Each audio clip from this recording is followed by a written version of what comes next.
We were at an upscale restaurant celebrating her best friend's birthday, a night that was meant to be filled with good food, light-hearted teasing, and easy conversation. The lighting was soft, the atmosphere polished, and everyone around the table seemed ready to enjoy themselves. My wife, Lauren, sat beside me, already 2 glasses of wine in, and laughing louder than she usually did. I could tell she was trying a little too hard to impress her friends tonight. She always did. Always wanted to be the funniest one in the room, the boldest one, the one everyone paid attention to. I kept to myself, cutting into my steak and listening as conversations bounced from one person to another, completely unaware that the evening was about to take a sharp, humiliating turn. Her friends started reminiscing about their exes. Silly stories at first, nothing serious. But when Lauren drank, she had a habit of pushing boundaries. She liked performing, especially when she had an audience.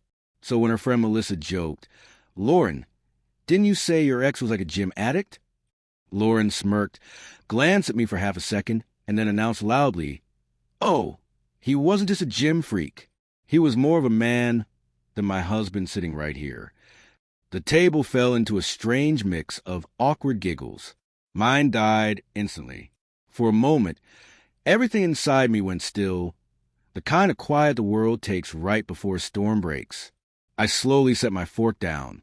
I didn't flinch. I didn't speak. I just looked at her. Her rosy cheeks, her unsteady laugh, the way she leaned back as if she just delivered the cleverest joke of the night. My heart didn't shatter. It hardened. There's a certain kind of hurt that doesn't burn. It just makes you colder. Everyone noticed my silence. The women exchanged careful looks. The men stared at their plates as if concentrating on their food could make them invisible. Lauren noticed none of it.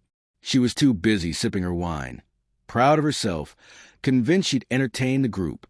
And maybe years ago, I would have forced a laugh, pretended it didn't bother me, brushed it off like it meant nothing.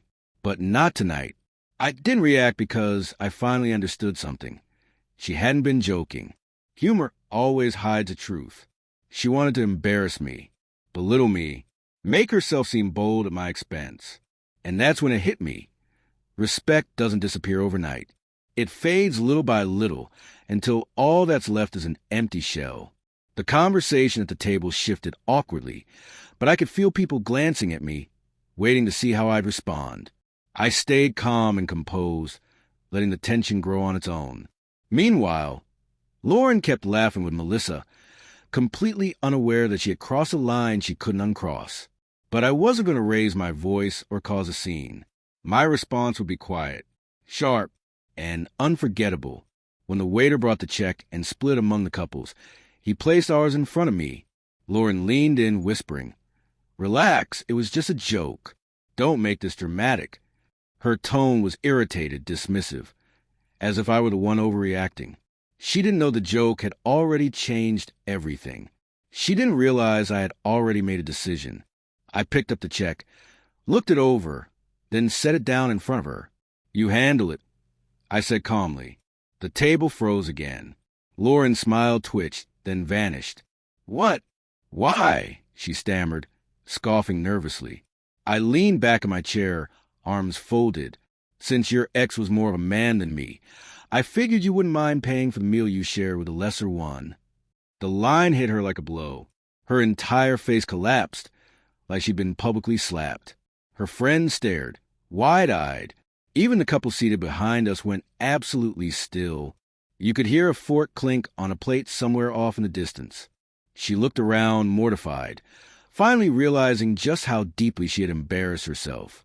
"And no, I didn't mean it like that," she whispered, voice shaking. The confidence she flaunted earlier vanished instantly. Melissa reached out to comfort her, but Lauren jerked away, staring at me as if she didn't recognize me. "It was just a joke," she repeated, quieter this time, almost childlike. I shook my head. "A joke is only funny when both people laugh," I said coldly. Her eyes filled, but she blinked rapidly, tried to keep tears from spilling in front of everyone. And then, the worst timing possible, the waiter returned. Lauren grabbed her purse with trembling hands. She paid the bill, cheeks burning red with humiliation. The table stayed silent. Conversation limped on after that, but the warmth had drained away. Everyone was too busy replaying what happened. When we finally stood to leave, her friends hugged her with stiff, uncomfortable smiles. They weren't judging me. They were judging her. They'd seen the disrespect, the unnecessary cruelty, the ego, and they saw exactly how controlled my response was. Lauren felt that shift too. As we walked toward the parking lot, she reached for my hand. I pulled mine away. "Please talk to me," she whispered. "I messed up, okay? I shouldn't have said that." I unlocked the car door, but didn't get in. "No," I said quietly. "You shouldn't have thought it." That hit her harder than anything else, because she knew it was true. You don't joke about something you don't secretly believe. She broke down right there in the parking lot, tears streaming, mascara smearing as she pleaded. "Please don't give up on us," she whispered. "I love you. I was being stupid. I was trying to impress them. I swear I didn't mean it." I watched her cry, not with anger, but with clarity. This wasn't the first line she'd crossed. It was just the first one I refused to overlook. I finally opened my door and looked at her once more. "Respect isn't a joke," I said softly. "And if you ever make me the punchline again, there won't be a second warning." She nodded frantically, wiping her tears, fully aware that I meant every word. We drove home in silence. She held her wedding ring with shaking fingers, finally realizing something she should have understood long ago. The man she humiliated in front of everyone wasn't a man she could control. And that calm, precise sentence, delivered at exactly the right moment, would linger in her mind far longer than any anger ever could.